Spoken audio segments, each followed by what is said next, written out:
السلام علیکم ورحمۃ اللہ وبرکاتہ۔ عزیز طلباء اکرام، امید کرتا ہوں کہ آپ سب خیر و عافیت سے ہوں گے۔ آج انشاءاللہ ہم نحو صرف کا جو ہے یہ پیپر حل کریں گے۔ حصہ معروضی جو ہے آج ہم حل کریں گے۔ سب سے پہلے جو ہے وہ ہے، یہ اصل میں دو حصوں میں تقسیم ہے، نحو اور صرف میں۔ تو ویسی نصاب کے اندر جو اس کے لیے کتاب مقرر کی گئی ہے وہ ابتدائی قواعد النحو اور ابتدائی قواعد الصرف مکمل ہے۔ تو اگر آپ کے پاس ویسی کتاب نہ ہو تو آپ گوگل سے، کروم سے جو ہے یہ کتاب ڈاؤن لوڈ بھی کر سکتے ہیں اور وہاں پہ بھی مطالعہ کر سکتے ہیں، پڑھ سکتے ہیں۔ اگر کتاب ہو تو بہت بہتر ہے، بہت ہی اچھا ہے۔ حصہ معروضی کل نمبر 28 ہے، نحو عدل تحقیقی کی مثال۔ سب سے سوال نمبر 1 ہے، درج ذیل اجزاء میں سے 5 کے مختصر جوابات دیں۔ کل نمبر 10 ہے، یعنی ایک سوال کے 2 نمبر ہے۔ نمبر 1، عدل تحقیقی کی مثال لکھیں۔ تو اس کی مثال لکھ لینا، بعض اور کل، یہ اس کی مثال ہے، ٹھیک ہے جی۔ ظرف کی اقسام لکھیں۔ ظرف کی 2 قسمیں ہیں، ظرف مکان اور ظرف زمان۔ کم خبریہ اور کم استفہام کی تمییز میں کیا فرق ہے؟ سوال یہ ہے کہ کم استفہام اور کم خبریہ کی تمییز میں کیا فرق ہے؟ یہ جو کم استفہام ہے یہ سوال کے لیے آتا ہے نمبر 1، اور کم خبریہ جو ہے یہ کثرت اور خبر کے لیے آتا ہے۔ نمبر 2، اس میں فرق یہ ہے کہ یہ ہمیشہ منصوب رہتا ہے، کم استفہامیہ کی تمییز جو ہے وہ ہمیشہ منصوب رہتی ہے، ٹھیک ہے جی۔ اور اسی طرح کم خبریہ کی جو تمییز ہے یہ مجرور بھی آ جاتا ہے مین کے ساتھ اور منصوب بھی آ جاتا ہے۔ تو یہ اس کے فرق ہے، آپ وہاں تحریر کر سکتے ہیں اگر یہ سوال آ جائے تو۔ حروف جازمہ لکھیں۔ تو حروف جازمہ جو ہے طلباء اکرام وہ ہے لم، لما، لام امر اور لائے نہیں، یہ ہے حروف جازمہ۔ اچھا، 5واں سوال ہے، جمع قلت کے اوزان لکھیں۔ جمع قلت کے اوزان جو ہے وہ ہے افعیلۃ، افعول اور افعال اور فعلۃ، ٹھیک ہے جی۔ اس کے بعد ہے اسماء افعال کی اقسام، وہ نوٹ کریں۔ تو اس کی جو ہے نا جو اقسام ہے، اس میں فعل ماضی ہے، ٹھیک ہے، اس میں فعل مضارع ہے اور اس میں فعل امر ہے۔ اس کی مثالیں بھی آپ لوگ سن لیں، ہیہاتہ ہے، افن ہے اور سہ۔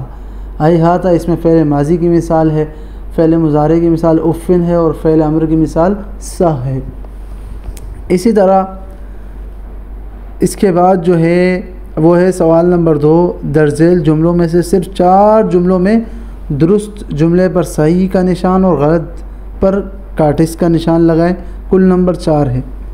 تو جاء حامد، رأیت حامدا، ذهبت الى حامد، میں حامد جو ہے وہ مبنی ہے تو یہ غلط ہے، حامد مبنی نہیں ہے، ٹھیک ہے جی۔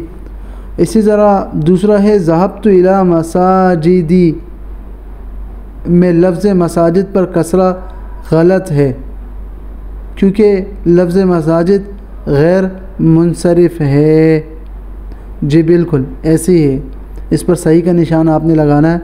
یہ جو ہے نا کسرہ غلط ہے کیونکہ غیر منصرف اور غیر منصرف پر کسرہ نہیں آتا۔ نمبر 3، مبنی کا آخر مختلف عوامل کے آنے کے باوجود ایک ہی حالت پر برقرار رہتا ہے، یہ بھی ٹھیک ہے، صحیح۔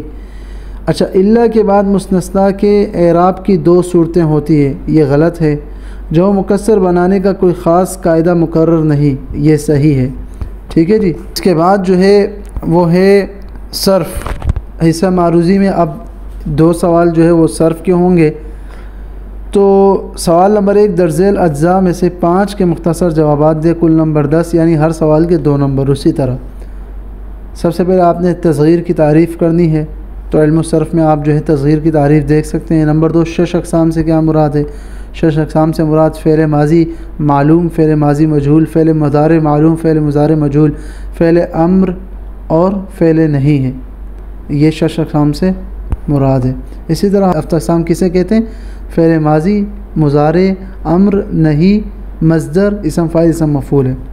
اس کے بعد مرمیون کا قاعدہ۔ مرمیون کا قاعدہ اگر آپ نے پڑھا نہیں ہو تو آپ جو ہے تعلیم الصرف میں ضرب یضربو سے ناقص یائی جو ہے یا واوی میں جا کر آپ وہاں پر جو اس کے قواعد ہے وہ وہاں پر دیکھ سکتے ہیں آپ۔ اسی طرح حمزہ وصلی اور حمزہ قطعی کا فرق واضح کریں۔ حمزہ وصلی وہ ہے جو مثال کے طور پر 3 حروف جو مادہ ہے اس میں سے جو ہے نا ایک حرف جو ہے نا وہ حمزہ ہو، یعنی ان مادے میں سے ہی جو ہے نا ایک حرف حمزہ ہو، اور حمزہ قطعی وہ ہے جو آغاز میں آ جائے، شروع میں آ جائے۔ اس میں فرق یہی ہے کہ حمزہ وصلی جو ہے نا وہ 3 حروف میں سے ہی ہوتا ہے، اور حمزہ قطعی کیا ہے وہ آغاز میں آتا ہے، یہ فرق ہے اس کا۔ اسم اعلیٰ کے مشہور اوزان لکھیں، تو اس کے جو ہے مشہور اوزان ہے مفعل، مفعلۃ، اور اسی طرح مفعال، اور اسی طرح فعولۃ، اور اسی طرح جو ہے فعالۃ اور فعال، یہ اس کے مشہور اوزان ہے۔ اس کے بعد سوال نمبر 2 ہے درج ذیل خالی جگہ مناسب لفظ سے پر کریں۔ تو یعنی جیسے انگلش کی کتابوں میں اگر آپ نے پڑھا ہو تو فل ان دا بلینکس ہوتا ہے، تو یہاں وہاں پر بھی ایسی ہوتا ہے، خالی جگہ پر کرنے ہوتے ہیں۔ تو آگے جو ہے انہوں نے 3 آپشن دیے، 3 میں سے جو صحیح ہے وہ آپ نے خالی جگہ پر آپ نے رکھنا ہے بس۔ تو نمبر 1، جس کلمہ میں 3 حروف اصلی ہوں اور کوئی حرف زائد نہ ہو اسے کیا کہتے ہیں؟ اسے کہتے ہیں ثلاثی مجرد، ٹھیک ہے جی۔ تعداد حروف کے اعتبار سے فعل کی کتنی قسمیں ہیں؟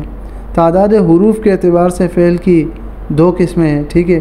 دوسرا ہے کہ اس میں جامد رباعی مجرد کے اوزان بریکٹ ہیں تو کتنے ہیں؟ یہ ہے 5 ہیں، ٹھیک ہے۔ اسی طرح اس میں جامد خماسی مزید فی کے اوزان کتنے ہیں؟ تو اس کا جواب ہے کہ وہ 4 ہیں۔ اسی طرح فعال اور فعیل کے اوزان میں سے یہ کس کے اوزان میں سے؟ یہ ثلاثی مجرد کے اوزان میں سے ہے۔ یہ ہوا حصہ معروضی۔ اس کے بعد حصہ انشائیہ ہے۔ تو حصہ انشائیہ اگر اس کو ہم حل کریں گے تو ویڈیو کافی طویل ہو جائے گی، تو اس کے لیے میں آپ کو یہی مشورہ دوں گا، اگر وقت کم ہے آپ کے پاس تو قواعد النحو اور قواعد الصرف کے بجائے آپ علم النحو اور علم الصرف کا مطالعہ کر لیں۔ وہ کچھ ہی صفحات پر مشتمل کتاب ہے اور بہترین کتاب ہے اور جامع کتاب ہے، بہت ہی بہترین کتاب ہے ابتدائی کلاس کے طالب علم کے لیے۔ تو آپ جو ہے اگر وقت کم ہے، اگر آپ کو اس کے صفحات زیادہ لگتے ہیں تو یہ چند صفحات اور زبردست جامع کتاب کا آپ مطالعہ کر لیں انشاءاللہ۔ آپ یہ جو ہے نا 1 سے 2 گھنٹے میں جو ہے آپ وہ اس کا مطالعہ کر سکتے ہیں اس صفحات کا۔ تو ویسے آپ نے دوران تعلیم ویسے یہ پڑھ چکے ہوں گے، لیکن دہرائی کے لیے آپ علم الصرف اور علم النحو اس کا مطالعہ کر لیں، تو وہاں پر آپ اعراب کی تعریف بھی دیکھ سکتے ہیں، اعراب کی کتنے قسمیں، علامات اور مثالیں، ٹھیک ہے جی۔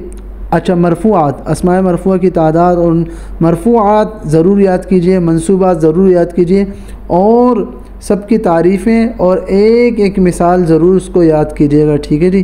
اور اسی طرح اچھا فعل مضارع کی تعریف، اور اسی طرح جو ہے امر جو ہے اس کا بننے کا، فعل امر بنانے کا طریقہ تحریر کریں، فعل امر کا قاعدہ کیا ہے وہ دیکھ لیں، علم الصرف میں آپ کو مل جائے گی، مختصر زبردست بہترین جامع، ٹھیک ہے جی۔ اسی طرح اسماء مشتقہ کتنے ہیں، یہ ساری چیزیں آپ اس کو دہرا لیں، ٹھیک ہے جی۔ علم الصرف اور علم النحو اس وقت آپ کے لیے بہترین ہے اگر وقت کم ہے آپ کے پاس۔ اگر آپ نے پہلے ہی دہرا لیا تو آپ کو انشاءاللہ کوئی ٹینشن ہی نہیں ہوگی۔ ملتے ہیں انشاءاللہ نیکسٹ ویڈیو میں۔ السلام علیکم ورحمۃ اللہ وبرکاتہ۔